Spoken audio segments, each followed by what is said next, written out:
Aku adalah Alfa dan Omega, firman Tuhan Allah, yang ada dan yang sudah ada, dan yang akan datang, yang Maha Kuasa. Puji, syukur, dan sembah kami naikkan kepadamu, ya Allah. Sungguh layak meninggikan Kristus yang telah menebus kita dengan darahnya. Dari segala suku bangsa dan bahasa, Dia menjadikan kita warga kerajaannya, kerajaan segala zaman yang benar dan sejati. Puji, syukur, dan sembah kami nobatkan kepadamu, ya Raja Penebus.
Umat yang dikasihi Tuhan, marilah kita awali ibadah kita hari ini dengan pengakuan bahwa pertolongan kita adalah di dalam nama Tuhan yang menjadikan langit dan bumi.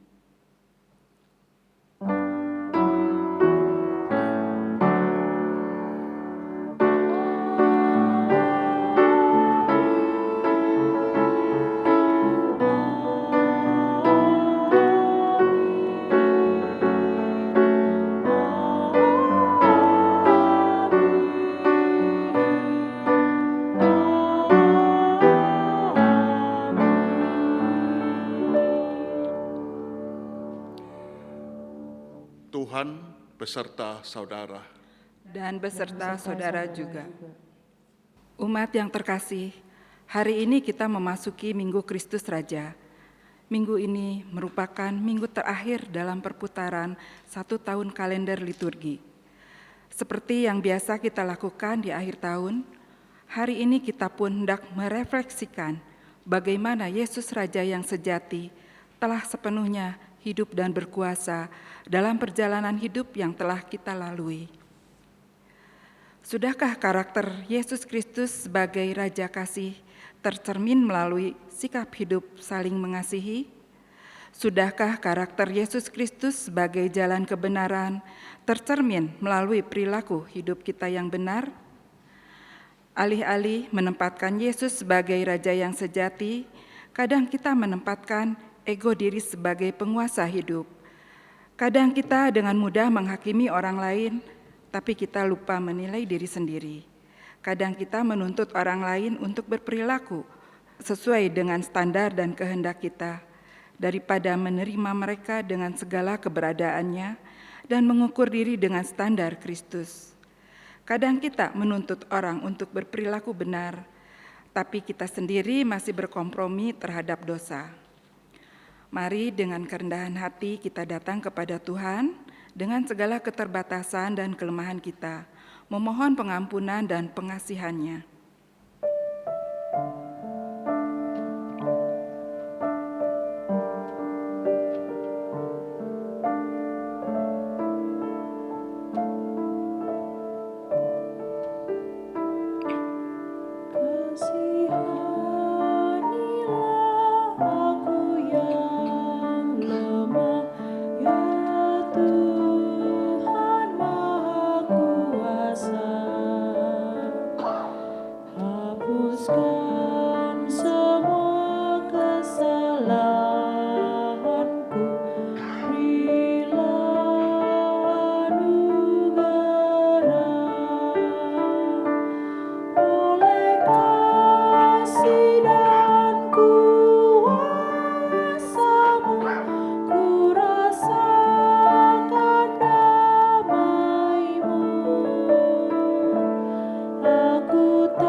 Ya Tuhan, inilah doa dan seruan kami.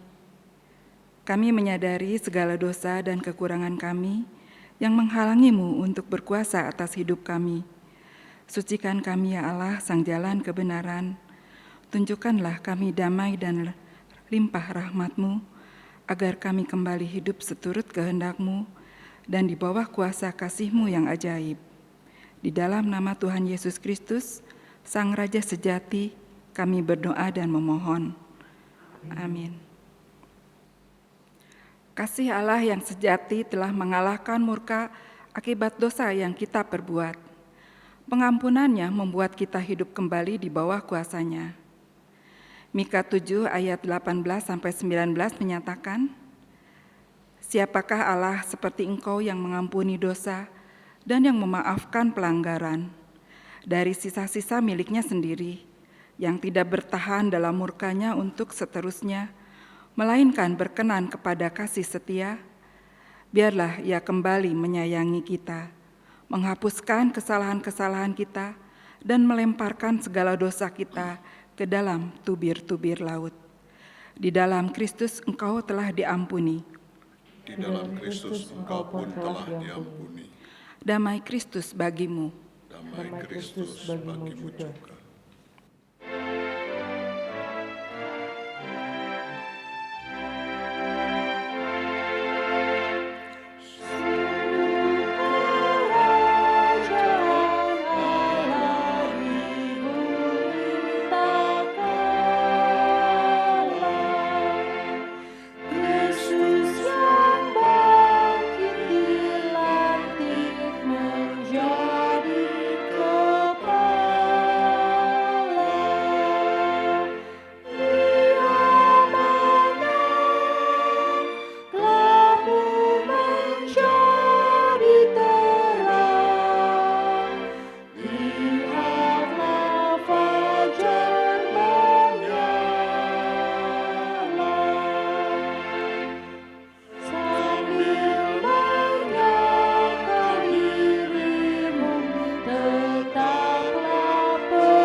Saudara sekalian, mari kita bersama-sama berdoa.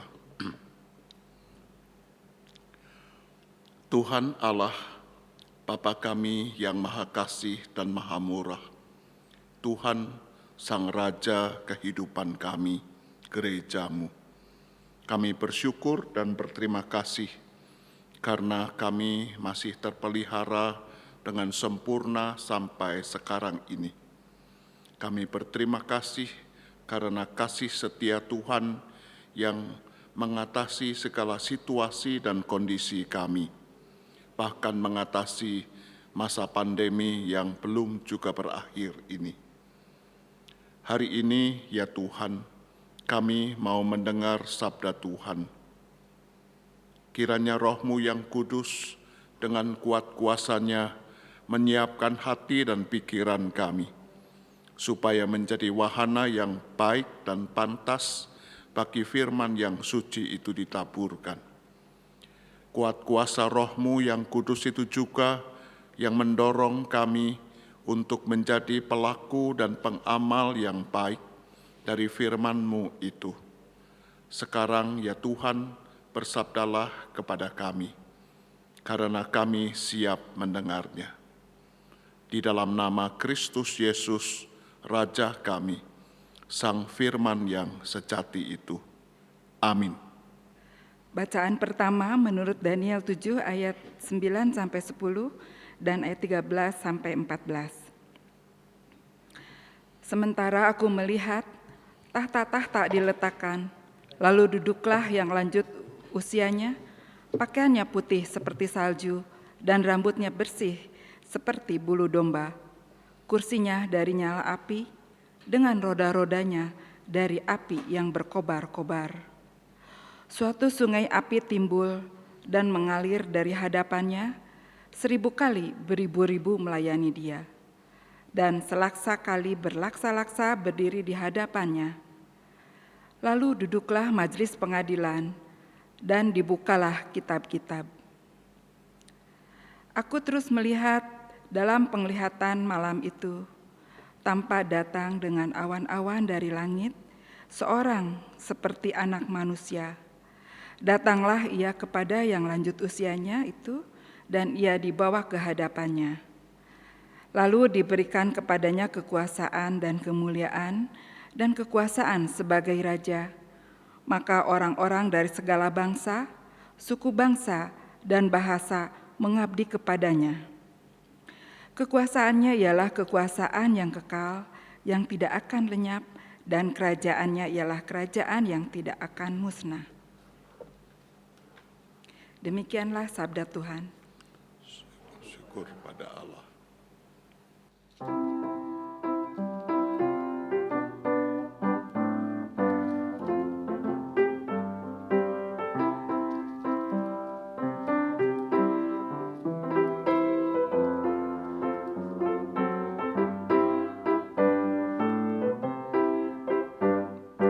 Tuhan adalah Raja, Ia berpakaian kemegahan.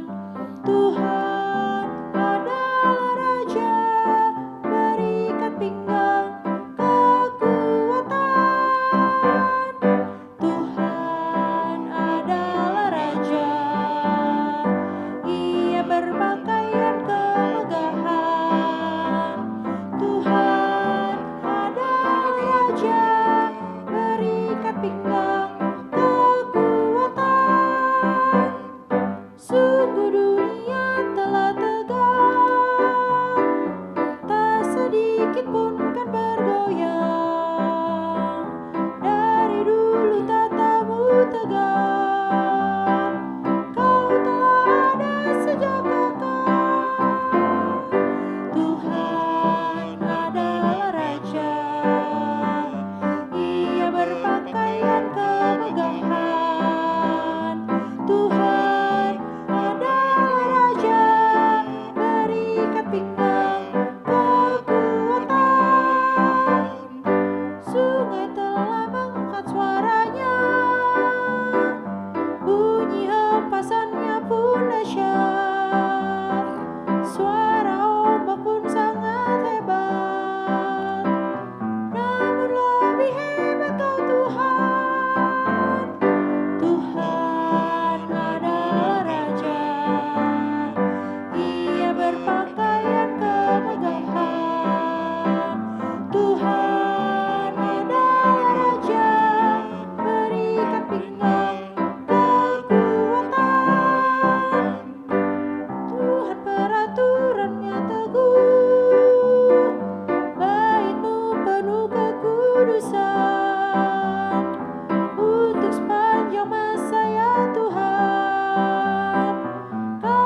Bacaan kedua, menurut Wahyu, pasal yang pertama, ayatnya yang keempat sampai dengan yang ke-8.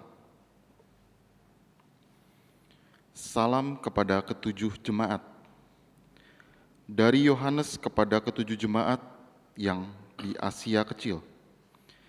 Kasih karunia dan damai sejahtera menyertai kamu dari Dia, yang ada dan yang sudah ada, dan yang akan datang, dan dari ketujuh roh yang ada di hadapan tahtanya, dan dari Yesus Kristus, saksi yang setia, yang pertama bangkit dari antara orang mati, dan yang berkuasa atas raja-raja bumi ini. Bagi Dia yang mengasihi kita dan yang telah melepaskan kita dari dosa kita oleh darah-Nya, dan yang telah membuat kita menjadi suatu kerajaan, menjadi imam-imam bagi Allah Bapa-Nya. Bagi Dialah kemuliaan dan kuasa sampai selama-lamanya. Amin. Lihatlah, Ia datang dengan awan-awan, dan setiap mata akan melihat Dia, juga mereka yang telah menikam Dia, dan semua bangsa di bumi akan meratapi Dia. Ya, amin. Aku adalah Alfa dan Omega, firman Tuhan Allah, yang ada dan yang sudah ada, dan yang akan datang, yang Maha Kuasa. Demikianlah sabda Tuhan. Syukur pada Allah. Bacaan ketiga kita, saudara sekalian, adalah Injil Tuhan kita Yesus Kristus menurut Yohanes 18 ayat 33 sampai dengan 37.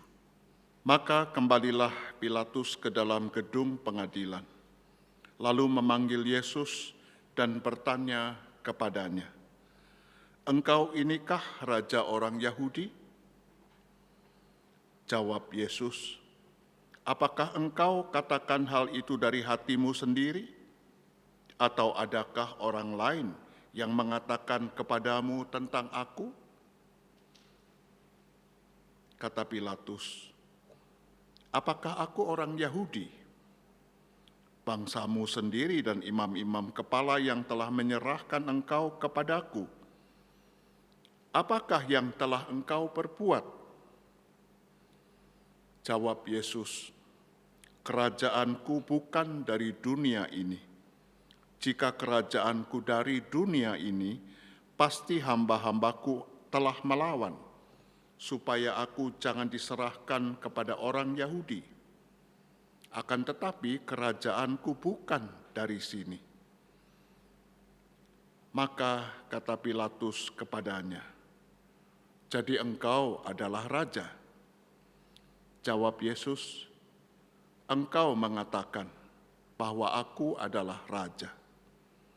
Untuk itulah aku lahir, dan untuk itulah aku datang ke dalam dunia ini, supaya aku memberi kesaksian tentang kebenaran. Setiap orang yang berasal dari kebenaran mendengarkan suaraku." Demikianlah Injil Tuhan kita Yesus Kristus. Berbahagialah mereka yang mendengar firman Tuhan dan memeliharanya. Haleluya.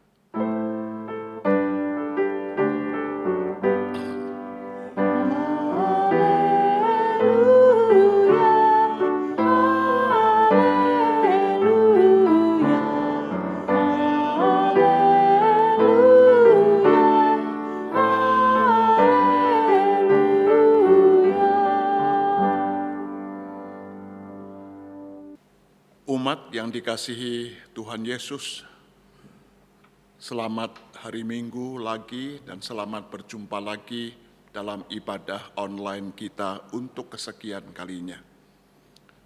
Semoga saudara-saudara masih belum bosan ketika kita masih terus mengadakan kebaktian Minggu dan saudara-saudara tetap di rumah saudara masing-masing. Semoga pada saat yang tepat kita bisa kembali lagi seperti sebelum masa pandemi, kita bisa berbakti lagi di gedung gereja. Kita nantikan dengan penuh harap. Saudara yang dikasihi oleh Tuhan Yesus, 3 minggu sejak minggu yang lalu, kita bisa melihat ada perubahan taplak mimbar di depan saya ini. Perubahan stola, kalau yang minggu lalu pakai stola juga. Yaitu perubahan antara warna hijau menjadi warna putih seperti yang sekarang stolanya saya pakai, atau taplak mimbar berwarna putih. Dan minggu depan taplak mimbar itu stolanya juga sudah berubah lagi menjadi warna ungu. Apakah itu hanya sekedar variasi supaya kita tidak bosan berbulan-bulan, paling tidak mulai akhir Mei itu hanya hijau, kemudian nanti sesudah disela putih 1 hari minggu depan kita melihat warna ungu. Masa biasa sudah selesai. Dan hari ini, minggu terakhir masa biasa, tadi sudah disebutkan dalam liturgi, biasa disebut sebagai Minggu Kristus Raja. Dan sesudah Minggu Kristus Raja, kita segera masuk ke masa Advent, dan sesudah itu masa Raya Natal. Apa sih pesan? Jadi saudara, bukan sekedar karena kita sudah bosan dengan warna hijau, lalu kita kasih variasi sebentar pakai warna putih, lalu kita ganti lagi dengan warna ungu. Ada makna. Jadi saudara, ketika minggu ini disebut sebagai Minggu Kristus Raja, nanti di pertengahan khotbah saya mengatakan saya lebih suka menyebutnya sebagai Minggu Kristus Raja, betul, tapi temanya jadi Yesus itu Raja Imam kita. Pada hari Minggu ini kita mengakui, menyembah lagi, mengingat lagi bahwa Yesus itu adalah Raja. Bagaimana penempatannya dalam liturgi?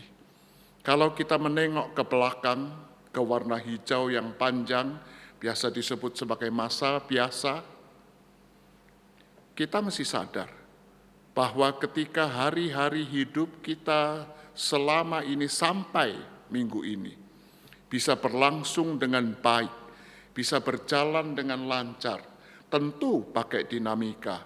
Ada rasa takut, ada rasa cemas, tapi juga ada rasa puas, ada rasa teguh, kuat, ada senang, ada susah, yang silih berganti.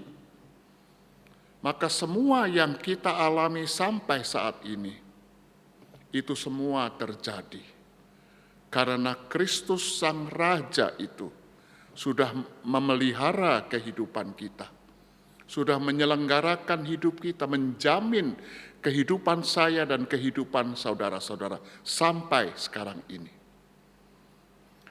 Untuk masa yang sudah lewat, kita menoleh ke belakang dan mengatakan, Yesus sungguh Raja yang bijaksana, Yesus sungguh Raja yang murah hati, Yesus sungguh Raja yang memperhatikan damai sejahtera dari seluruh umatnya.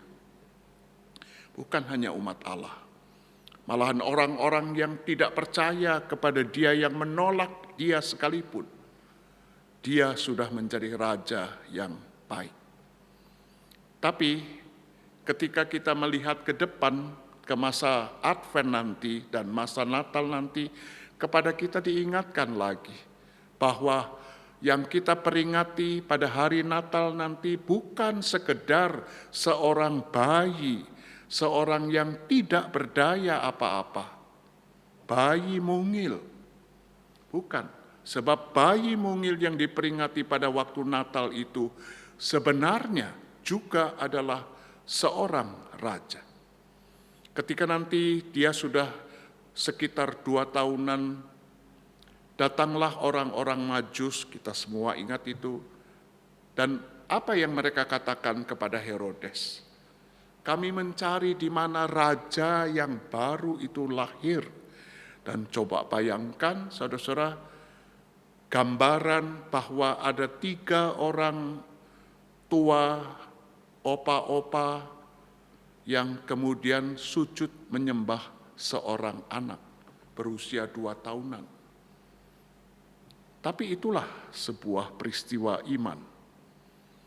Nanti kalau kita pada masa Advent menempatkan Advent pada masa kini, kita menantikan Yesus datang kembali, harus segera kita ingat bahwa Yesus yang akan datang kembali itu tidak lagi datang sebagai seorang bayi, tetapi menjadi seorang raja yang maha kuasa.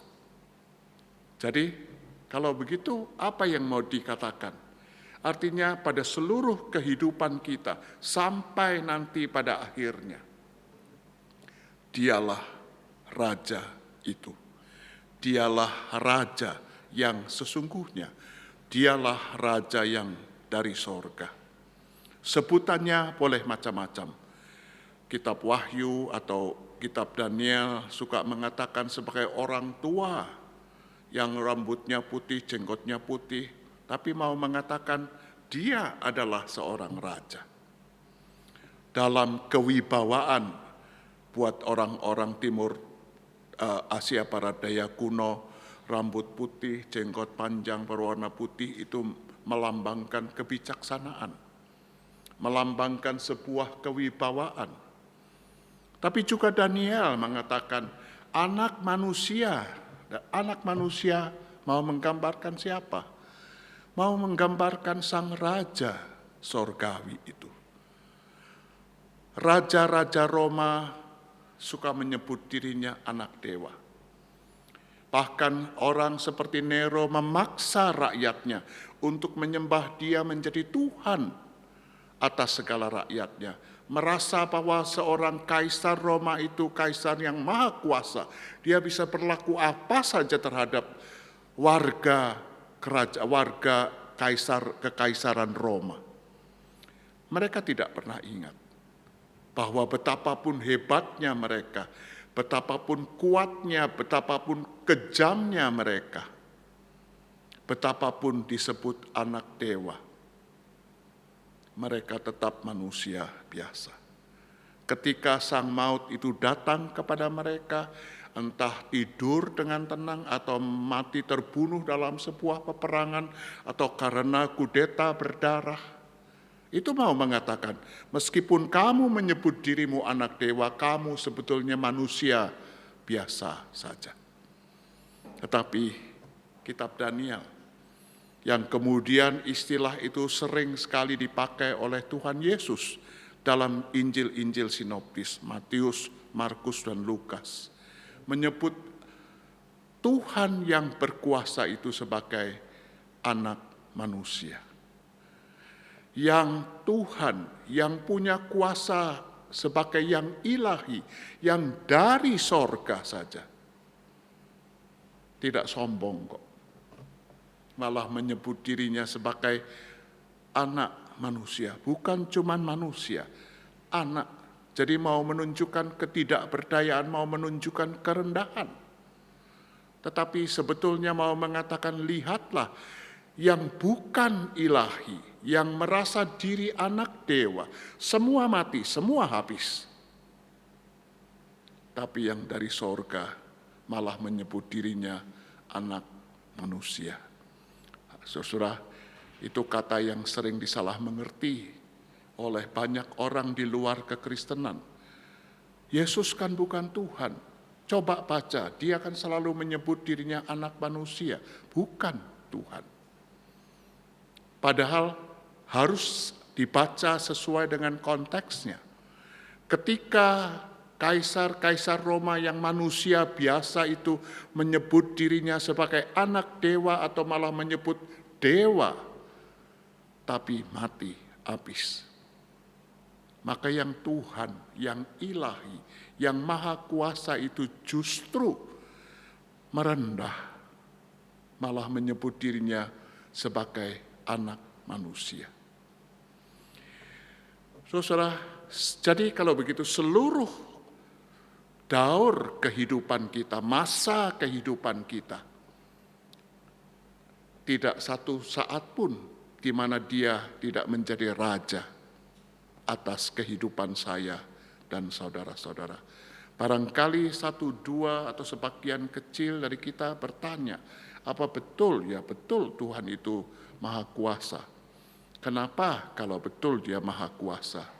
Pada masa pandemi, saudara kami, suami, bapak, anak, atau om atau opa kami kena COVID dan menderita dan mati.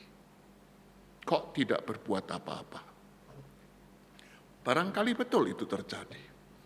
Tetapi saudara, kalau sampai hari ini saya dan saudara-saudara bisa bertahan pada pandemi yang sudah 2 tahunan ini, kita masih terlindung, kita masih terjaga, kita masih bisa hidup sampai sekarang. Sadarlah bahwa dengan diam-diam dalam hening, tanpa bicara banyak, Tuhan sudah menunjukkan kerajaannya atas diri saya dan saudara-saudara masing-masing. Atas diri gerejanya, Tuhan adalah Raja. Saudara, yang menarik lagi, mungkin buat sebagian kita merasa aneh, bahwa bacaan menjelang Natal, malah bacaannya itu menjelang Tuhan Yesus disalibkan. Kisah Yesus dihadapkan kepada Pilatus. LAI menulis di bagian atas judul perikop itu, Yesus di hadapan Pilatus.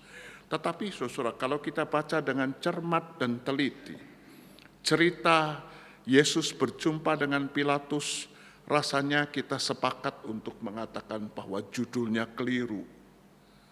Judulnya bukan Yesus dihadapkan ke Pilatus, tetapi sebaliknya, Pilatuslah yang dihadapkan kepada Yesus. Bukan Yesus yang dibawa kepada Pilatus. Menarik sekali saudara, bahwa pernyataan Yesus itu Raja tidak diselenggarakan dalam sebuah upacara yang megah meriah di sebuah istana, dengan jamuan makan yang hebat, seperti layaknya penahbisan pendeta GKI pada zaman yang normal dulu, rame. Tetapi penegasan dan peneguhan bahwa Yesus itu Raja dikemas justru dalam sebuah cerita yang dramatis, yang ironis, yang menegaskan Yesus itu adalah Raja, seorang wakil Kaisar Roma di kawasan Palestina yang namanya Pilatus. Dia yang menyuruh orang menuliskan di atas kepala Yesus disalib INRI, Yesus Nazarenus Rex Iodaiorum. Yesus orang Nazaret, Raja orang Yahudi. Memang maunya Pilatus mengejek, mau merendahkan orang-orang Yahudi. Lihat rajamu itu menderita di kayu salib. Tetapi ejekan itu justru berbalik, mempunyai makna teologis yang hebat sekali, malah menahbiskan Yesus menjadi seorang raja yang sejati. Mahkotanya bukan dari emas yang bertatahkan intan dan berlian, tidak. Ironi lagi, sebab mahkota dari Raja Yesus ini adalah tetumbuhan onak duri yang dipasangkan dengan paksa di kepalanya. Jubahnya memang jubah ungu, jubah kebesaran seorang raja. Tetapi diberi panggung ketika Yesus dipermainkan oleh para pengawal Pilatus. Dimainkan oleh mereka, menganggap Yesus adalah raja. Dikasih jubah pakaian yang kain yang berwarna ungu, tetapi kemudian ditempeleng, kemudian diludahi. Sampai kemudian puncaknya adalah bacaan kita. ketika Pilatus yang terheran-heran itu bertanya, "Emang kamu itu raja?" Betul. Dan Yesus saudara baru buka mulut. Kamu mengatakan itu karena hatimu yang mengatakan atau orang lain yang memaksa kamu? Lalu Pilatus seperti biasa cuci tangan dan mengatakan, ya bangsamu sendiri yang membawa kamu kepadaku. Mereka minta supaya aku menghukum kamu karena kamu sudah dianggap melakukan penodaan, penistaan agama mereka dan cocok dengan hukuman mati. Jadi engkau adalah raja. Apa kata Tuhan Yesus? Kamu sudah mengatakannya. Aku memang raja. Untuk itu aku lahir. Untuk itu aku datang ke dalam dunia. Supaya aku memberi kesaksian tentang kebenaran. Yang mengatakan menegaskan Yesus raja siapa? Pilatus.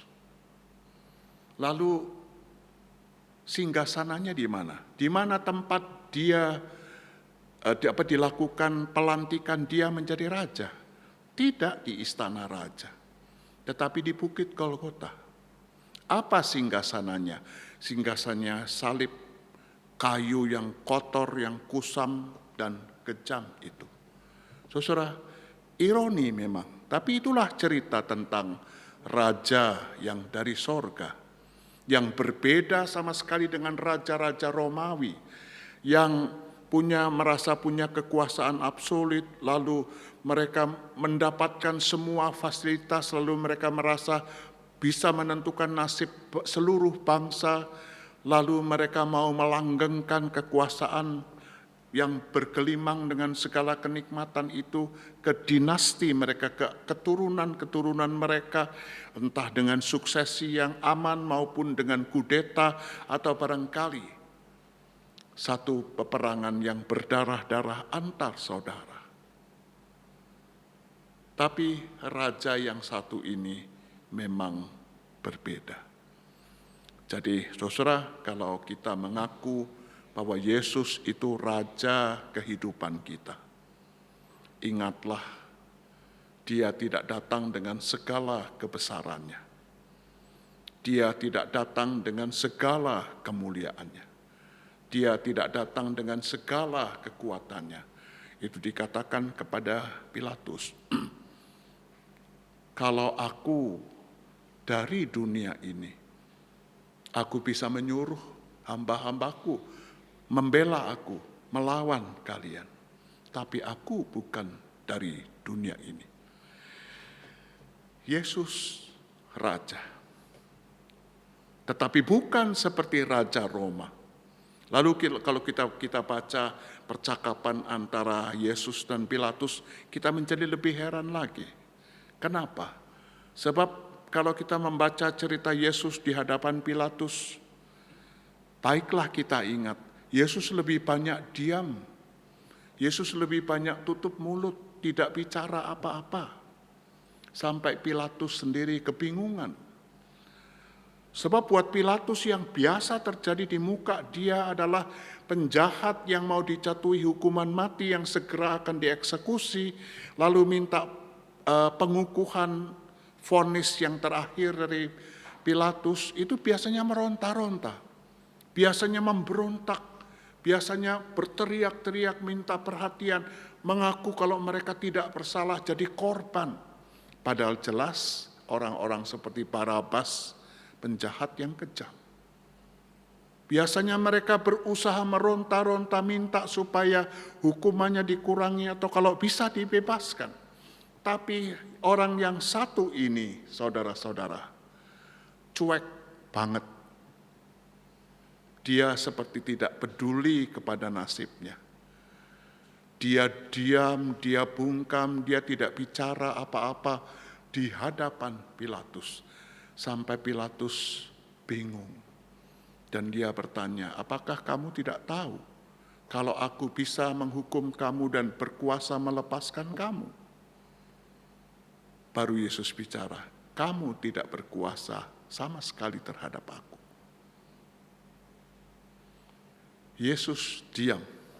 Jadi secara teatrikal, saudara, saya membayangkan kalau saya mesti bikin sebuah film kartun tentang Yesus, Yesusnya itu tidak menunduk, merasa kesakitan, enggak. Yesus Yohanes tidak begitu. Saudara bisa melihat wajah-wajah Yesus di kayu salib, ada yang lesu, tidak berdaya, ada yang disukai orang gereja itu, the Passion of Jesus Christ, Yesusnya sudah tidak berdaya apa-apa sama sekali. Tetapi Yesus menurut Injil Yohanes itu waktu disalib, dia tegar, dia kuat. Dia tidak menunjukkan rasa sakit sama sekali. Wajahnya melihat ke depan. Dia masih sangat sadar. Dia masih lihat Yohanes dan ibunya dan mengatakan dengan sadar, anak ini ibumu, ibu ini anakmu. Yesusnya wajahnya masih, matanya masih tajam melihat ke depan. Tidak ada rasa sakit. Kenapa begitu? Karena Yesus tahu dia berasal dari atas, dia berasal dari sorga, dia tidak berasal dari dunia ini, meskipun diutus oleh raja besarnya itu untuk masuk ke dalam dunia. Saya membayangkan kalau di teatrikal, mata Yesus yang hidup, tajam, cuman memperhatikan Pilatus yang kebingungan, mencari cara untuk melepaskan Yesus, menawarkan Barabas, menyuruh para prajurit menyesah dia, lalu menghadapkannya ke khalayak, mewawancarai dia, tetapi Yesus cuek saja. Yesus tidak peduli. Yesus, utusan raja besar dari sorga itu, membiarkan wakil imperium Roma itu kebingungan sendiri. Itulah Raja Yesus. Untuk apa dia bersikap demikian? Itu yang dikatakan pada ayat 37. Untuk itulah aku lahir dan untuk itulah aku datang ke dalam dunia ini, supaya aku memberi kesaksian tentang kebenaran. Kalau Injil Yohanes mengatakan kebenaran, maka yang dimaksudkan adalah Yohanes 3 ayat 16. Kebenaran itu adalah kasih Allah kepada dunia ini, sehingga dia memberikan anaknya yang tunggal, supaya orang dibebaskan, supaya orang diselamatkan. Untuk itulah aku datang ke dalam dunia ini. Untuk apa? Tidak untuk unjuk gigi, tidak untuk unjuk kekuatan, enggak. Aku raja, tetapi raja sorgawi berbeda dengan raja Roma, berbeda dengan para penguasa agama Yahudi. Aku datang supaya apa? Supaya kasih Allah Sang Bapa kepada dunia ini, bukan hanya kepada umat Allah, kepada seluruh dunia ini, bisa dinyatakan senyata-nyatanya dan sejelas-jelasnya. Untuk itulah aku telah datang. Aku bukan raja sembarang raja. Rasanya Yesus bukan seperti Pemeo orang Jakarta ya. Orang Jakarta itu kan selalu punya prinsipnya, biar miskin asal sombong ya. Biar bodoh asal ngomongnya kencang, enggak.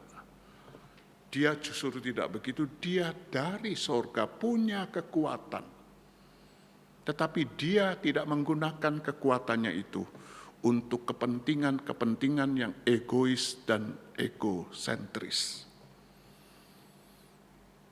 Yang kedua, saudara, tadi saya mengatakan, sebetulnya saya kepingin judulnya, tema kita hari ini, Yesus adalah Raja Imam yang sejati. Yang membuat dia berbeda dari Raja Roma, dari juragannya Pilatus adalah bahwa dia seorang raja tetapi dia menjalankan peran sebagai raja itu dalam rangka dia menjadi imam.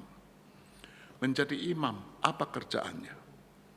Imam dalam bahasa Yunani pontifex. Dan pontifex dalam bahasa Yunani kalau diterjemahkan, terjemahannya adalah jembatan atau pembuat jembatan. Jadi kerjaan imam adalah membuat jembatan supaya apa? Supaya Allah di atas bisa berjumpa dengan umat di bawah. Supaya umat di bawah bisa hidup dalam kesehatian, dalam relasi yang baik dengan Tuhannya. Dia menjadi jembatan supaya kita, saya dan saudara-saudara bisa sampai kepada Tuhan.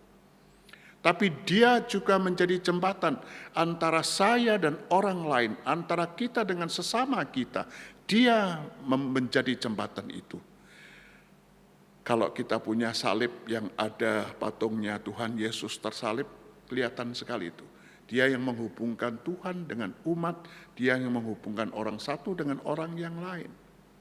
Dan apa yang dia lakukan? Yang dia lakukan adalah mengorbankan dirinya. Saya senang sekali membaca surat Ibrani 11 ayat 5 yang mengatakan seperti apa imam besar kita. Imam besar yang kita miliki bukan imam besar yang tidak bisa merasakan kelemahan-kelemahan kita. Dalam semua hal, dia dicobai sama seperti kita. Bedanya cuma satu, yaitu bahwa dia tidak berbuat dosa. Imam besar yang kita punyai bukan imam besar yang tidak bisa merasakan kelemahan-kelemahan kita. Kata yang dipakai dalam bahasa Yunani itu sympathesai. Kita biasa pakai kata empati. Tetapi kata empati itu menurut saya lebih rendah. Saya ngerti kamu sedih kok. Kalau kita pergi ke kedukaan, ke keluarga yang kena COVID, meninggal dan harus dikubur dengan protokol yang begitu ketatnya, saya bisa meskipun tidak boleh menepuk-nepuk pundaknya dan mengatakan, saya ngerti kok kamu kehilangan suami. Saya ngerti kok kamu sedihnya luar biasa. Tapi apakah saya bisa masuk sepenuh-penuhnya kepada penderitaan orang tadi? Enggak kan? Apa segera kita mau kehilangan anak kita? Kehilangan orang-orang yang kita kasih dan berlaku menurut prokes COVID-19 yang kalau kita lihat itu kan miris sekali. Enggak kan? Tapi kata yang dipakai sympathesai, artinya saya merasakan sendiri juga apa yang kamu rasakan. Kepedihanmu, kesakitanmu, penderitaanmu, kelemahanmu ketika kamu dianiaya, ketakutan dan kekhawatiranmu. Aku bisa merasakan semuanya itu. Aku juga sama seperti kamu manusia. Penulis surat Ibrani mengatakan, bedanya itu cuma satu. Aku tidak berbuat dosa. Kamu bisa bikin dosa, tapi aku tidak. Raja itu raja imam. Imam yang tidak menyembelih korban hewan, tetapi imam yang mengorbankan dirinya sendiri. Memberikan dirinya sendiri supaya apa? Supaya terjadi perdamaian, supaya orang umat merasakan damai sejahtera yang sejati, yang sungguh-sungguh dari Tuhan. Caranya gimana? Caranya masuk sepenuh-penuhnya dalam kehidupan kita. Saudara yang dikasihi Tuhan, itulah Raja Imam. Kita bisa melihat Tuhan lewat siapa? Lewat Raja kita itu. Tuhan bisa melihat kita lewat siapa? Lewat Sang Raja Imam itu. Imam itulah yang terus mendoakan kita. Imam itulah yang mengorbankan diri demi kita.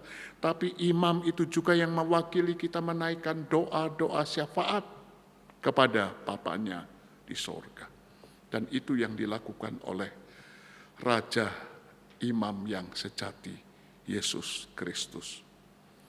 Saudara, barangkali Minggu Kristus Raja tahun ini menjadi agak istimewa karena akan ada yang namanya ritus pengenangan dalam bahasa Indonesia, tapi sebenarnya kalau kita perhatikan dalam bahasa Inggris lebih banyak dipakai in memoriam service. Artinya apa?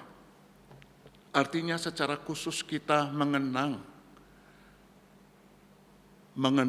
orang-orang yang kita kasihi, yang selama setahun ini sudah lebih dulu pergi meninggalkan kita, dengan cara yang bermacam-macam, dengan cara yang beragam, tapi sudah kembali kepada Bapa di sorga.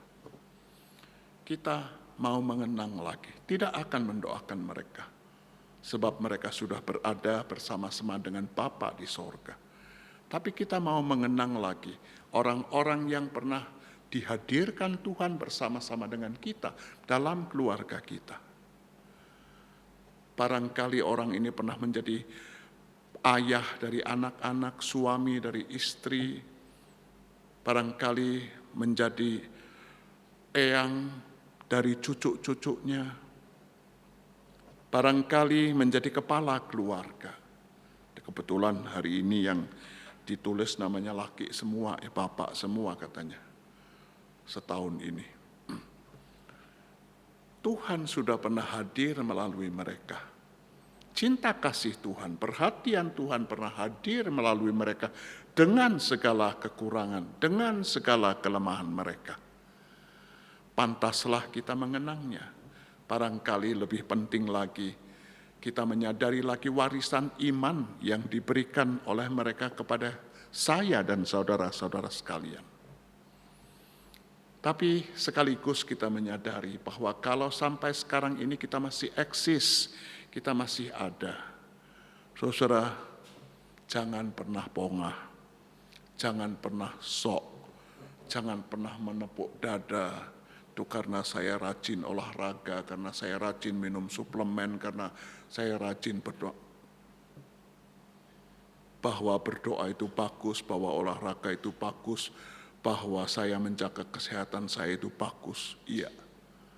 Tetapi pertama-tama yang mau dikatakan hari ini adalah karena Kristus Sang Raja Imam sejati itu sudah menjalankan peran dan fungsinya secara sempurna. Dan itulah yang menjamin kehidupan saya dan saudara-saudara sampai sekarang ini. Patutlah kita bersyukur kepadanya, tetapi memperhatikan juga hal-hal yang mulia dan luhur yang diajarkannya kepada kita, supaya kita juga menjadi imam-imam yang rajani. Surat 1 Petrus mengatakan itu ya, kamu adalah imamat yang rajani. Saya sedih karena banyak orang suka menyebut suami atau kepala keluarga itu jadi imam. Yang laki harus jadi imam. Saudara, kekristenan tidak mengajarkan begitu. Semua anggota keluarga, gereja Kristiani, Ecclesia Domestika, setiap anggotanya harus menjadi imam bagi keluarga. Kalau tidak ada suami, apakah tidak ada imam di sana? Ada wakilnya imam besar Yesus Kristus itu. Mama barangkali jadi imam, atau anak bisa jadi imam. Saya dan saudara-saudara diwajibkan menjadi imam bagi sesama kita. Mendoakan orang-orang lain yang hidup di sekitar kita. Apakah mendoakan itu sulit? Gampang sekali. Tapi kenyataannya kan susah dilakukannya. Kalau kita mengakui Yesus itu Raja Imam yang sejati, maka saya dan saudara-saudara menjadi imam-imam kecil dari Sang Raja yang sejati itu. Mari kita melakukannya. Amin.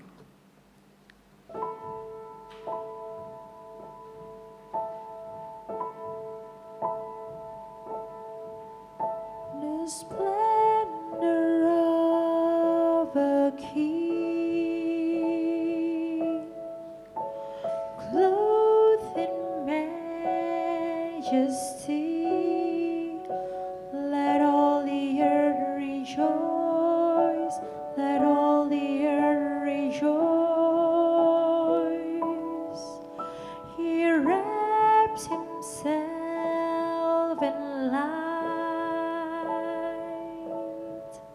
and darkness tries to hide, and trembles at his voice, and trembles at his voice.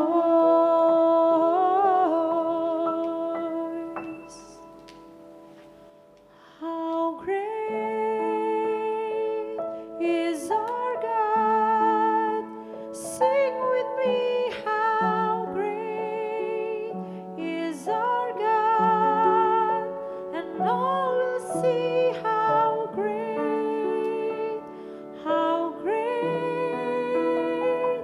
is our God.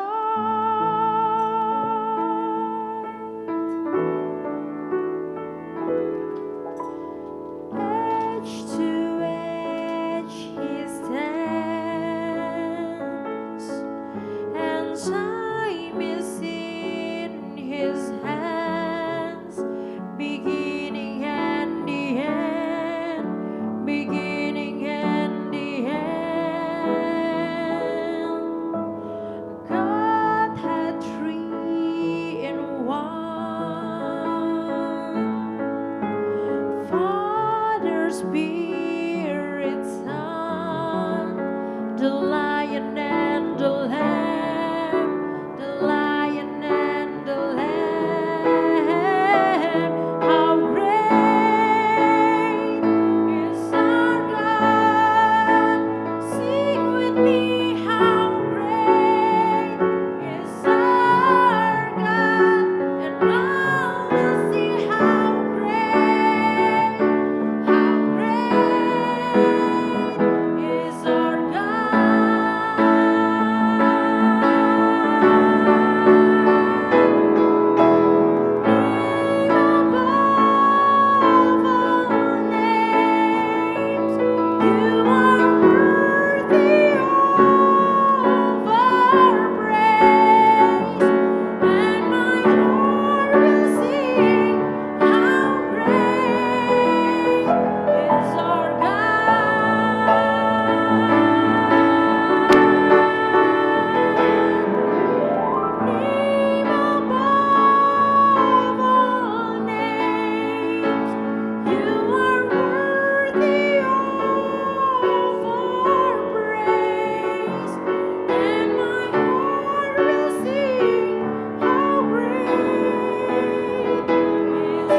how great is our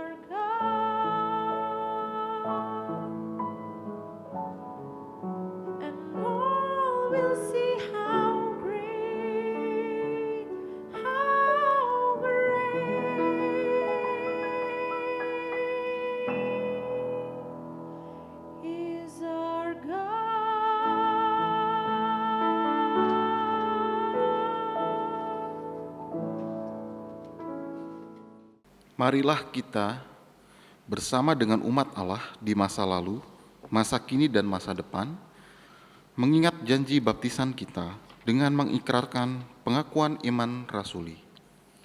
Aku percaya kepada Allah, Bapa yang Maha Kuasa, Khalik langit dan bumi, dan kepada Yesus Kristus, anaknya yang tunggal, Tuhan kita, yang dikandung dari Roh Kudus, lahir anak darah Maria, yang menderita sengsara, di bawah pemerintahan Pontius Pilatus, disalibkan, mati dan dikuburkan, turun ke dalam kerajaan maut.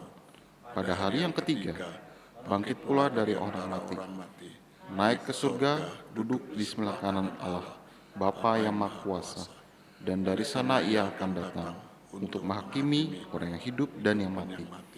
Aku percaya kepada Roh Kudus, gereja yang kudus dan am, persekutuan orang kudus, pengampunan dosa, kebangkitan orang mati, dan hidup yang kekal. Amin. Umat Kristus, kita sekarang masuk ke ritus pengenangan. Umat yang dikasihi Tuhan, setiap tahunnya gereja-gereja di seluruh dunia memiliki sebuah tradisi untuk mengenang orang-orang yang sudah pergi mendahului kita, kembali ke pangkuan Allah, Sang Pemilik kehidupan. Sebagai bagian dari persekutuan tubuh Kristus yang satu, pengenangan ini biasanya dilakukan secara komunal dalam sebuah ibadah minggu di jemaat masing-masing. Sebagai hari terakhir dalam satu tahun kalender liturgis, Minggu Kristus Raja menjadi salah satu waktu bagi gereja untuk mengenang mereka yang telah pergi selama 1 tahun. Pengenangan ini menjadi penghayatan gereja terhadap kedaulatan Allah yang berkuasa atas kehidupan maupun kematian dari setiap orang yang beriman kepada Kristus. Tetapi sekaligus sebuah keyakinan kita akan pengharapan yang terletak pada Tuhan Yesus Kristus yang bersabda, "Sesungguhnya saatnya akan tiba dan sudah tiba, bahwa orang-orang mati akan mendengar suara Anak Allah, dan mereka yang mendengarnya akan hidup." Yohanes 5 ayat 25. Akulah kebangkitan dan hidup. Barang siapa percaya kepadaku, ia akan hidup walaupun ia sudah mati. Yohanes 11 ayat 25. Maka dari itu melalui tradisi pengenangan atau kita biasa mendengarnya dengan kalimat in memoriam, kita bersyukur kepada Allah yang telah mengaruniakan kemenangan dan pengharapan yang begitu besar oleh Tuhan kita Yesus Kristus.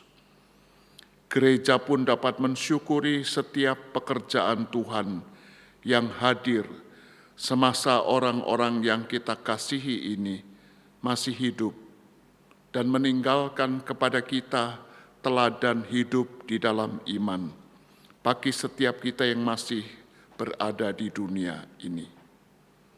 Hari ini, saudara-saudara sekalian, kita mengenang anggota Jemaat GKI Sunter yang telah meninggalkan kita sejak awal pandemi Maret tahun 2020 sampai dengan 20 November tahun 2021.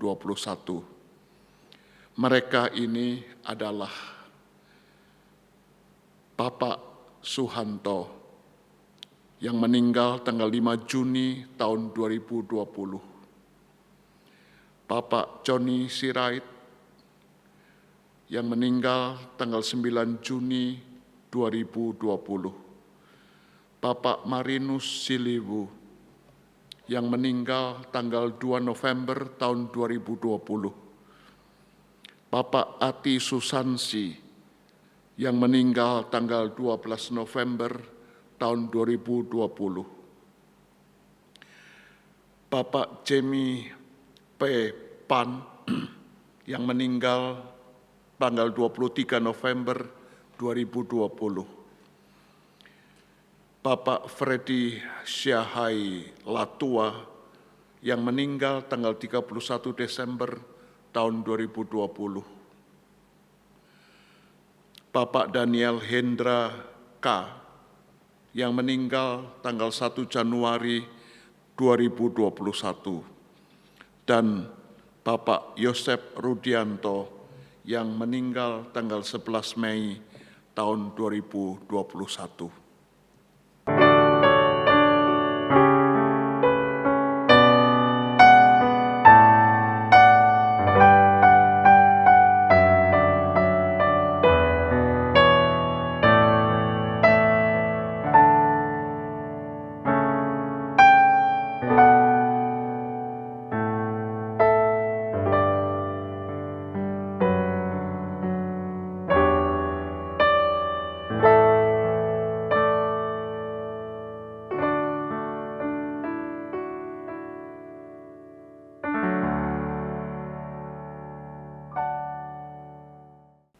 Marilah kita bersama-sama berdoa.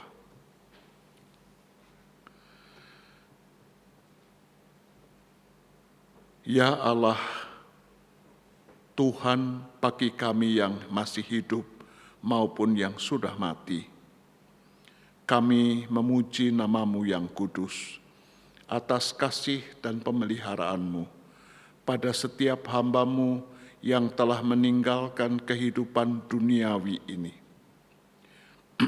Mampukanlah kami untuk terus bersyukur atas kesaksian hidup mereka yang terus berjalan di jalan Kristus hingga pada akhir hayat mereka. Kiranya kami pun dipersatukan untuk mengambil bagian dalam kerajaan-Mu kelak. Di dalam nama Kristus, Raja yang sejati, kami berdoa. Amin.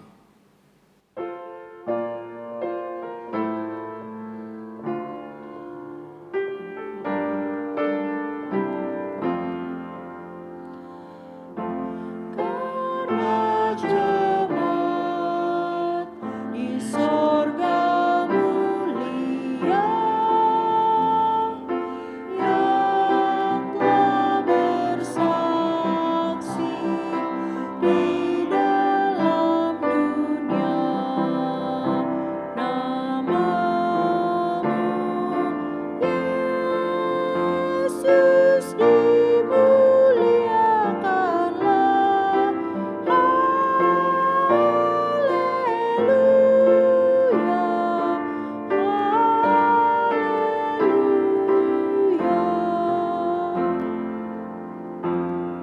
Kaulah tempat mereka berteduh, Kaulah panglima laskar yang kudus, Engkau di malam yang seduh. Haleluya, haleluya.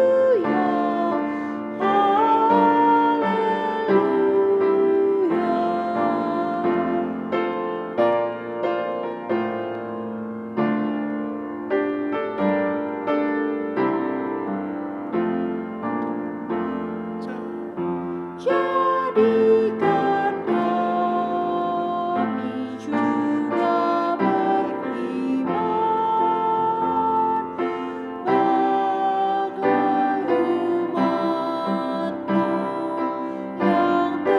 bagai umat-Mu yang telah menang. Terima kota jaya cemerlang. Haleluya,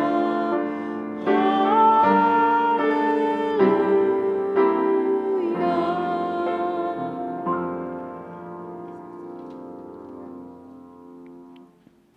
Umat Kristus, marilah kita bersama-sama menaikkan doa-doa syafaat kita.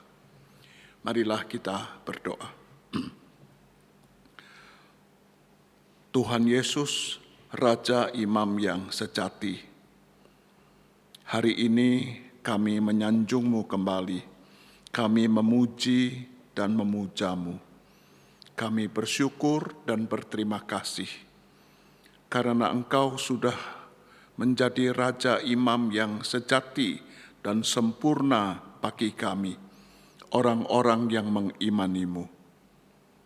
Kasih-Mu, pemeliharaanmu, kemurahanmu, pengampunanmu, selalu kami rasakan setiap saat tanpa jeda sama sekali. Malahan kasih dan kemurahan Tuhan itu juga bagi orang-orang yang belum mengenal Engkau, malahan juga bagi orang-orang yang sudah menolak Engkau.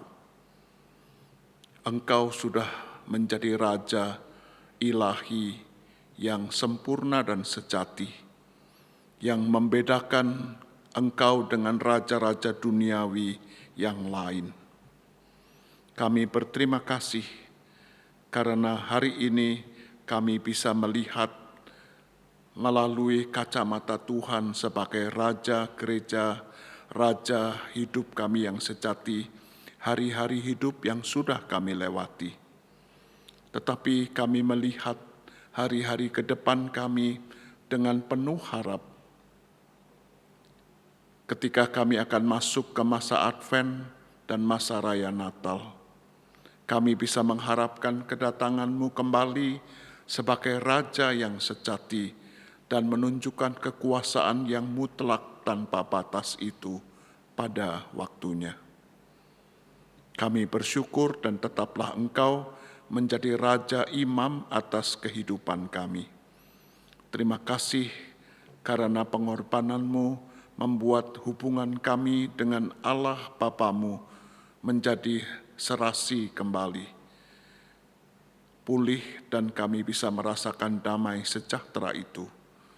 Tapi juga karena Engkau menjadi Raja Imam bagi kami, maka kami bisa hidup dalam damai dengan sesama kami.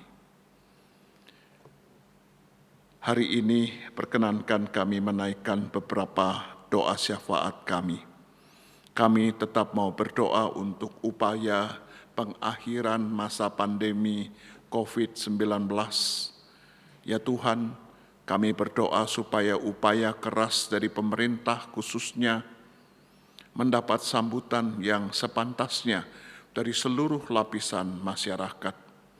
Biar kami menyambut dengan sukacita dan gembira pemasalan vaksinasi COVID-19 untuk semua kalangan, untuk semua umur, untuk semua lapisan masyarakat. Biar Tuhan kami dihindarkan dari berita-berita salah, informasi yang keliru tentang vaksinasi, supaya kami bukan hanya bisa sehat dan terhindar dari virus COVID-19 untuk diri kami sendiri, tetapi juga kami bisa menjadi orang-orang yang membuat orang lain yang berelasi dan berinteraksi dengan kami merasa aman. Dan kami rindu Tuhan, ketika semakin banyak orang yang mendapat vaksinasi, maka herd immunity atau imunitas komunal itu bisa segera tercapai. Sehingga dengan begitu, kemungkinan untuk hidup lebih normal lagi bisa lebih terbuka. Kami bisa beraktivitas dengan lebih leluasa. Kami bisa melakukan kewajiban-kewajiban ekonomi kami, supaya kehidupan ekonomi kami yang terpuruk bisa terangkat kembali. Kami bisa bekerja lebih leluasa, kami bisa beraktivitas dengan lebih lega, juga dalam kehidupan kami bergereja. Kami doakan para nakes pada peran dan fungsi apapun mereka dan dimanapun mereka bekerja. Tuhan berkatilah upaya-upaya keras yang sudah mereka lakukan, sehingga kami berharap pada waktunya pandemi ini akan berakhir. Tuhan berkatilah para nakes pada peran dan fungsi mereka dengan keluarga-keluarga mereka.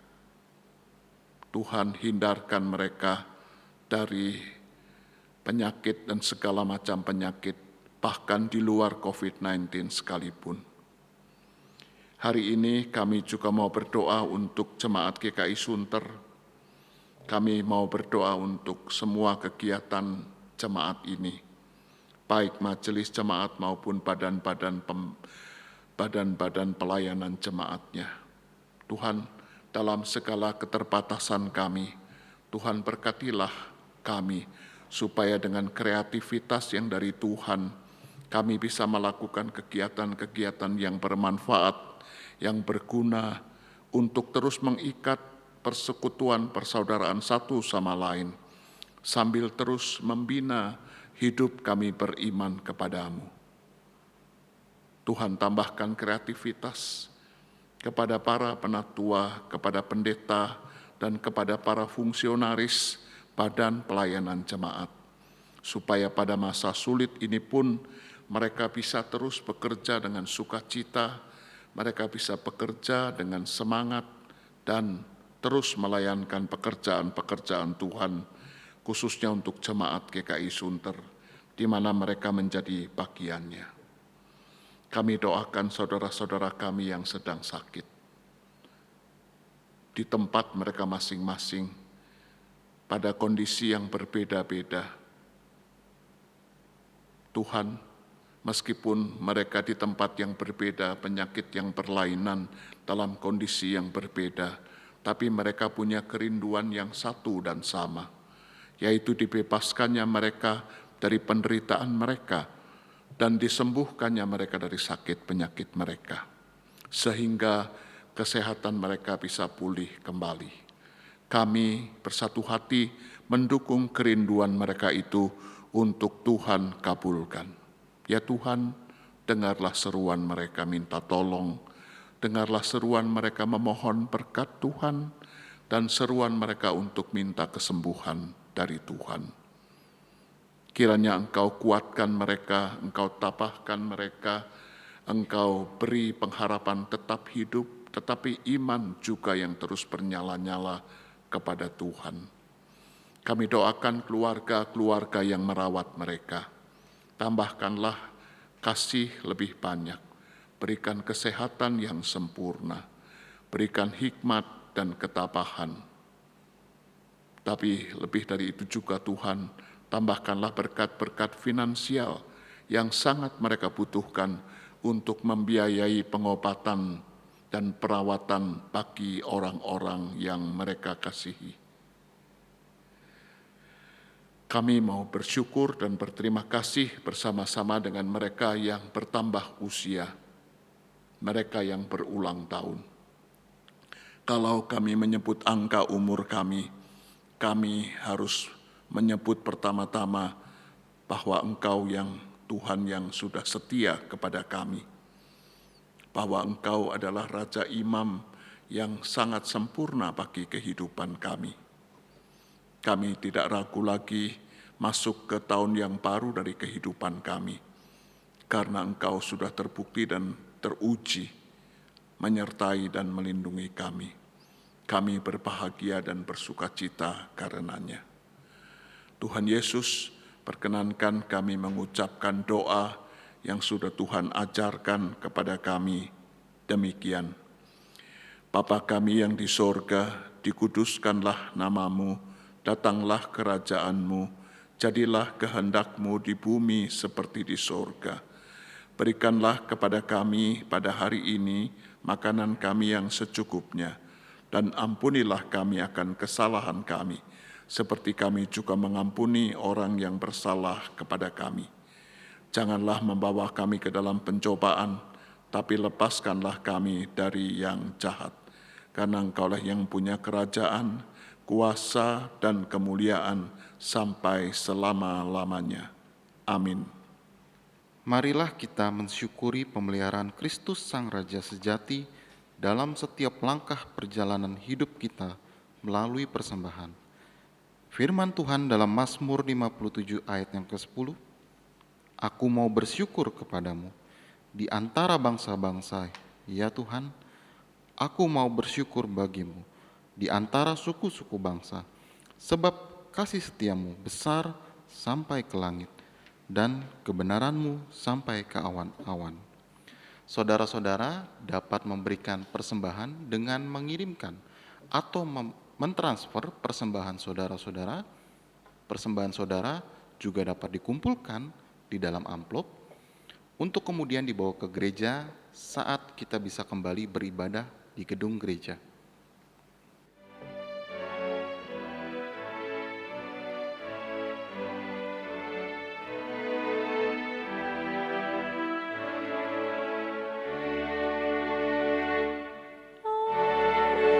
Puji Raja Sorga, persembahan bawalah, ditebusnya jiwa raga, maka puji namanya. Puji Dia, Raja alam semesta. Puji yang kekal rahmat-Nya bagi umat dalam aib, dulu kini selamanya, panjang sabar maha baik. Puji Dia yang setianya ajaib.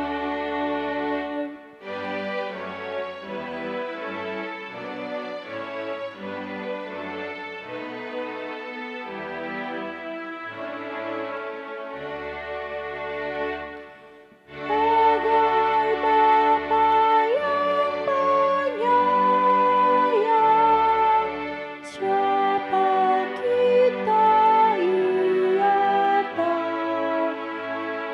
Tangan kasih-Nya menantang di tengah bahaya maut. Puji Dia, kasih-Nya seluas langit.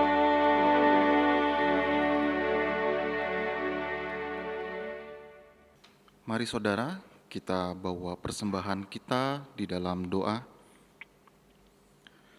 Terpujilah Allah Bapa Pencipta, kami sungguh bersyukur atas pemeliharaan hidup yang Engkau nyatakan melalui segala berkat yang hadir dalam kehidupan sehari-hari kami. Terpujilah Yesus Kristus, Sang Raja yang sejati.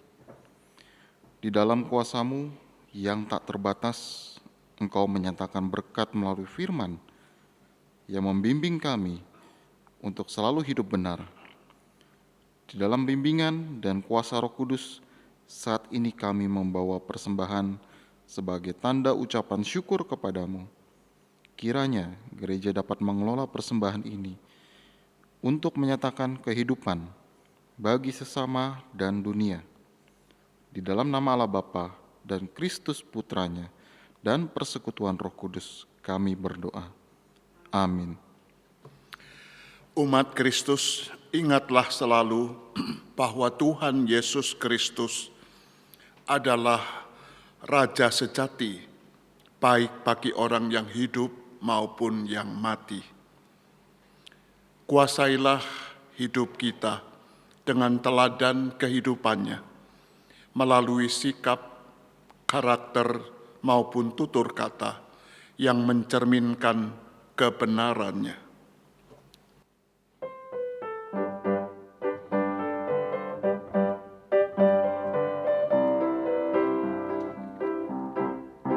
Semua orang inginkan kebenaran berada di pihaknya, namun sedikit yang sungguh mau berada di pihak kebenaran. Semua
Umat Kristus, arahkanlah hatimu kepada Tuhan.